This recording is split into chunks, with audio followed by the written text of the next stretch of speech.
महाकुंभ 2025 प्रयागराज। आज वीडियो इसी विषय में है। माघ अमावस्या को गुरु वृष राशि में तथा सूर्य एवं चंद्र मकर राशि में हो तब प्रयाग में महापर्व कुंभ का योग बनता है। इस साल माघ कृष्ण अमावस्या 29 जनवरी सन 2025 को यह योग घटित हो रहा है। अश्वमेघ सहस्राणि वाजपेय शतानि च लक्ष्यम प्रदक्षिणा भूमि कुंभ स्नाने तथा फलम। 1000 अश्वमेघ यज्ञ करने से 100 वाजपेय यज्ञ और लाख बार पृथ्वी की परिक्रमा करने से जो फल मिलता है वही फल कुंभ स्नान करने से प्राप्त होता है। महाकुंभ मेला जो राक्षसों पर देवताओं की जीत का प्रतीक है। कुंभ स्नान का त्योहार इस साल 13 जनवरी से शुरू होकर 26 फरवरी तक रहेगा। प्रयागराज महाकुंभ पर पुरातन परंपरा के अनुसार महात्माओं के शाही स्नान के अवसर पर धर्मपरायण जनता पुण्यात्मा संतों के दर्शनों का लाभ प्राप्त कर सकेगी। शाही स्नान को इस बार अमृत स्नान की संज्ञा दी गई है। षट दर्शन के 13 अखाड़ों के सन्यासी संत वैष्णव उदासीन और निर्मल संप्रदाय के संत महात्मा भी प्रयाग महाकुंभ में शाही स्नानार्थ पधारेंगे अर्थात अमृत स्नानार्थ पधारेंगे। धर्मपरायण जनता भी इन तिथियों में प्रयाग महाकुंभ में महात्माओं के दर्शन स्नान दान जाप आदि करके पुण्य अर्जित कर सकती है। इस पर्व की प्रमुख स्नान तिथियां इस प्रकार से हैं। 10 जनवरी 2025 को पौष शुक्ल पुत्रदा एकादशी का स्नान, 13 जनवरी 2025 को पौष शुक्ल पूर्णिमा यानी कि माघ स्नान आरंभ हो जाएगा। 14 जनवरी 2025 को मकर संक्रांति प्रथम अमृत स्नान, 25 जनवरी 2025 को षट्क तिला एकादशी, 27 जनवरी 2025 को सोम प्रदोष व्रत, 29 जनवरी 2025 को माघ मौनी अमावस्या और द्वितीय अमृत स्नान कहा जाएगा। 2 फरवरी 2025 को बसंत पंचमी तृतीय अमृत स्नान कहा जाएगा। 4 फरवरी 2025 को आरोग्य रथ सप्तमी, 5 फरवरी 2025 को भीमाष्टमी, 8 फरवरी 2025 को जया एकादशी, 10 फरवरी 2025 को सोम प्रदोष व्रत और 12 फरवरी 2025 को माघ पूर्णिमा, 24 फरवरी 2025 को विजया एकादशी और 26 फरवरी 2025 को श्री महाशिवरात्रि।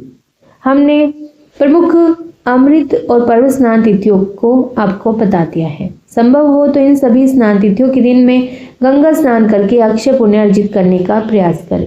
प्रयाग में 3 फरवरी को सूर्योदय होगा सुबह 6:45 पर। इस समय माघ शुक्ल पंचमी तिथि उदय व्यापनी होगी 3 फरवरी को, परंतु त्रिमुहूर्त न्यून होने से तथा पहले दिन 2 फरवरी को पंचमी पूर्वाह्न व्यापनी होने से बसंत पंचमी प्रयाग में भी 2 फरवरी को ही शास्त्र सम्मत होगी। यद्यपि अखाड़ा परिषद द्वारा संभव है कि 2 फरवरी की जगह 3 फरवरी को उदय व्यापनी तिथि होने के कारण 3 फरवरी को ही तृतीय अमृत स्नान की उद्घोषणा कर दी जाए, अतः अपनी सुविधा के लिए आपको यह सूचना दी जा रही है। इसी प्रकार से आप अपनी यात्रा आरंभ करें।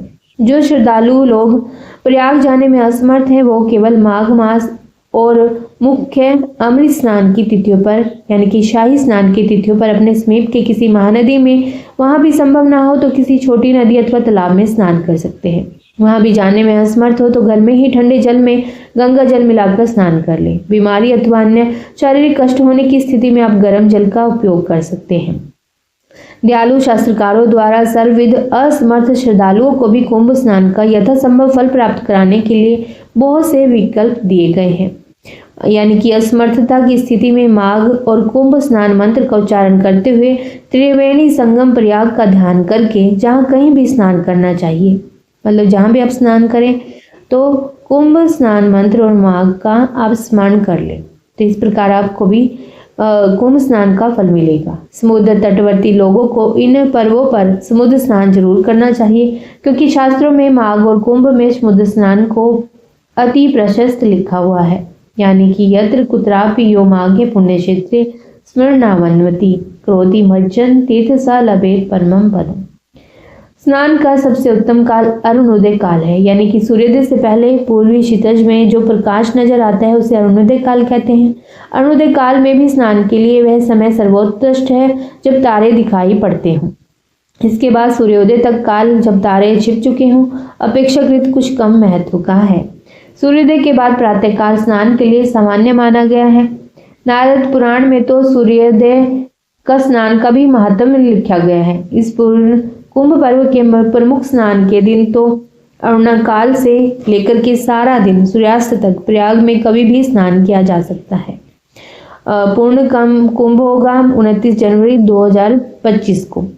इस दिन आप शाम तक स्नान कर सकते हैं, क्योंकि कुंभ योग के कारण पूरा दिन पवित्र माना जाता है। स्नान करते समय पद्म पुराण के मंत्रों का आप जाप कर सकते हैं। मंत्र इस प्रकार से है: दुख दारिद्र्य यनाश्य श्री विष्णु स्तोष्णाय च प्रातः स्नानम करोमय यद्य माघे पाप विनाशनम। इस मंत्र को मन ही मन जपते हुए श्री विष्णु का ध्यान करते हुए स्नान करें। स्नान के समय बातचीत न करें। त्रिवेणी में कुंभ स्नान करके निर्धनों को तिल और शक्कर चीनी दान करें। इस विषय में नारद पुराण में भी कहा गया है कि इस समय तिल शक्कर के लड्डू या तिल से बनी हुई कोई भी खास सामग्री मिठाई दान जरूर करें। इस पुण्यप्रद अवसर पर दान की भारी महिमा है। तिल शक्कर के अलावा निर्धनों और संत महात्माओं को भी श्रद्धापूर्वक तिल से बनी मिठाई, गर्म कंबल, रेशमी आदि वस्त्र, अन्न, सोना आदि का भी यथाशक्ति दान करें।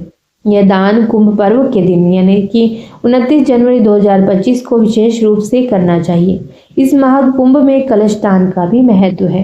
कर्तव्य और अकर्तव्य कुंभ स्नान के दिनों में इंद्रियों को संयम रखकर नियम पूर्वक रहना चाहिए। काम, क्रोध और लोभ से दूर रहें। किसी भी प्रकार के पाप प्रवृत्ति से बचें। माघ और कुंभ स्नान विधि में मूली, गाजर, शलगम आदि के प्रयोग का शास्त्रकारों ने निषेध लिखा है, यानी कि इनका उपयोग नहीं करना। महाकुंभ पर्व पर प्रयागराज में स्नान और पूजन की विधि इस प्रकार से है। महाकुंभ पर्व के सभी शाही यानी कि अमृत स्नानों पर प्रातः अरुणोदय काल में गंगा जी में कमर तक जल में खड़े होकर अथवा अन्य स्थानों पर अपनी सुविधा के अनुसार स्नानकर्ता को संकल्प करना चाहिए। उस स्थान पर खड़े होकर के अपने गोत्र, नाम और वर्तमान तिथि जो भी उस दिन तिथि हो उसका उच्चारण करें और इसके बाद हाथ में लिया हुआ संकल्प हेतु जल नीचे गिराकर सबसे पहले अपने गुरु और इष्ट के नाम से 3 डुबकी लगाकर अपने कल्याण के लिए पूर्ण स्नान करें। स्नान के बाद त्रिवेणी तट पर बैठकर यथासमर्थ गुरु से मिले मंत्र एवं माँ गंगा, यमुना, सरस्वती और धर्मराज ब्रह्म के स्तोत्रों का पाठ करें। माघ स्नान के दिनों में 1 मास तक शीत से बचने के लिए अग्नि का सेवन न करें। अग्नि का सेवन केवल होम यज्ञ के लिए ही किया जाना चाहिए, ऐसा शास्त्रों का आदेश है।